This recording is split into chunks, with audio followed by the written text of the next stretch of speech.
सभी श्रोताओं को नरक चौदस की हार्दिक शुभकामनाएं। आज नरक चतुर्दशी का पर्व मनाया जाएगा। इस दिन को काली चौदस, छोटी दिवाली और रूप चौदस के नाम से जाना जाता है। कहा जाता है कि भगवान श्री कृष्ण ने नरकासुर नामक राक्षस का वध किया था, इसीलिए छोटी दिवाली को नरक चौदस के नाम से भी जाना जाता है। तो आइए सुनते हैं नरक चौदस की कथा। दीपावली से एक दिन पहले मनाया जाने वाला नरक चौदस का पर्व हर वर्ष कार्तिक माह के कृष्ण पक्ष की चतुर्दशी तिथि को मनाया जाता है। इस दिन मृत्यु के देवता यमराज की पूजा भी की जाती है। घर के बाहर यम दीपक भी जलाया जाता है। यम पूजा के साथ साथ भगवान श्री कृष्ण की और काली की पूजा भी की जाती है। तो अब अपने सुनते हैं नरक चौदस की पौराणिक कथा। पौराणिक कथा के अनुसार भगवान श्री कृष्ण अपनी पत्नियों के साथ द्वारिका में रहते थे। एक दिन देवराज इंद्र भगवान श्री कृष्ण के पास आए और कहा कि हे श्री कृष्ण, दैत्यराज भौमासुर के अत्याचार की वजह से सारे देवतागण त्राही त्राही कर रहे हैं। भौमासुर को ही नरकासुर कहा जाता है। क्रूर भौमासुर ने वरुण का छत्र, आदित्य के कुंडल और देवताओं से मणि छीन ली है और वह तीनों लोगों का राजा बन गया है। भौमासुर ने पृथ्वी के कई राजाओं और आम जन की कन्याओं को भी हरण कर लिया है, उन्हें बंदी गृह में डाल रखा है। तो आपसे विनती है कि आप कृपया करके इन तीनों लोगों को उस क्रूर राक्षस के चंगुल से बचाएं। तो देवराज इंद्र की बात सुनकर भगवान श्री कृष्ण अपनी पत्नी सत्यभामा के साथ गरुड़ पर सवार होकर वहां पहुंच गए जहां क्रूर भौमासुर रहता था। भगवान श्री कृष्ण ने पहले अपनी पत्नी की मदद से मुर नामक दैत्य के साथ उसके 6 पुत्रों का वध कर डाला। मुर दैत्य का वध हो जाने का समाचार सुन भौमासुर अपनी सेना के साथ युद्ध के लिए निकला। भौमासुर को श्राप था कि वह स्त्री के हाथों मारा जाएगा, इसीलिए भगवान श्री कृष्ण ने अपनी पत्नी सत्यभामा को अपने रथ का सारथी बनाया था और युद्ध के अंत में सत्यभामा की मदद से भौमासुर को मार दिया। इसके बाद भौमासुर के पुत्र भगदत्त को अभय वरदान देकर वहां का राजा बना दिया। जिस दिन भगवान श्री कृष्ण ने भौमासुर का वध किया था, उस दिन कार्तिक मास के कृष्ण पक्ष की चतुर्दशी तिथि थी, इसीलिए इस तिथि को नरक चौदस के नाम से भी जाना जाता है।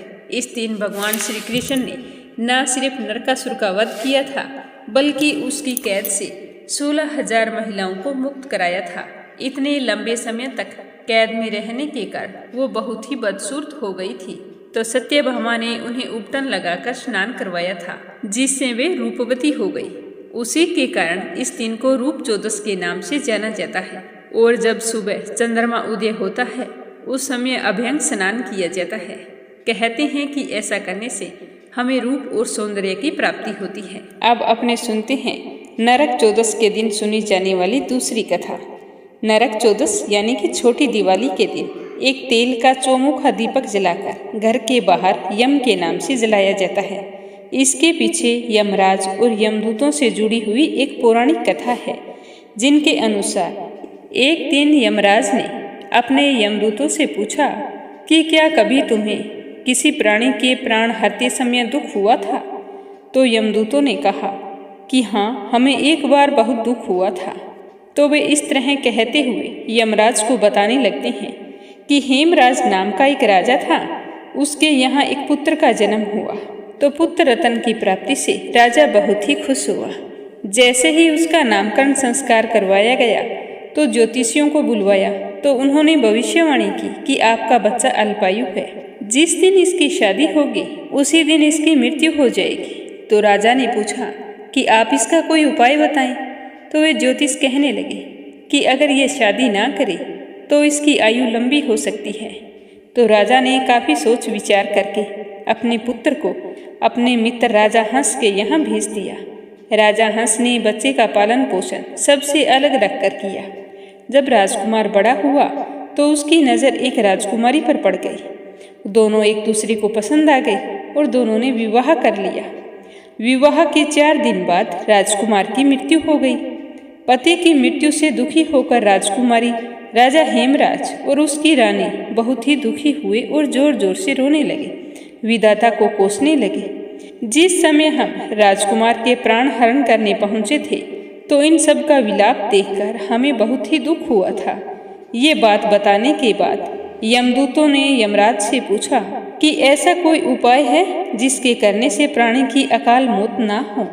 तो यमराज कहने लगे कि जो लोग कार्तिक कृष्ण चौदस की रात दक्षिण दिशा में मेरे या मेरे यमदूतों का ध्यान करते हुए दीपक जलाते हैं उन्हें अकाल मृत्यु का भय नहीं रहता।